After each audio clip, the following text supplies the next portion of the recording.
Nagpahayag ang dating kaalyado ni Jeffrey Epstein na si Ghislaine Maxwell ng kahandaang tumistigo sa harap ng Kongreso ng Estados Unidos.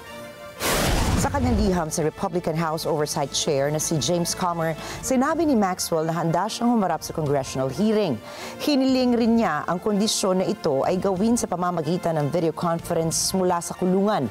Bahagi po ang panukalang pagdinig sa isinasagawang investigasyon ng Kongreso kaugnay ng mga ugnayan ni Epstein sa ilang matataas na opisyal, kabilang na si United States President Donald Trump.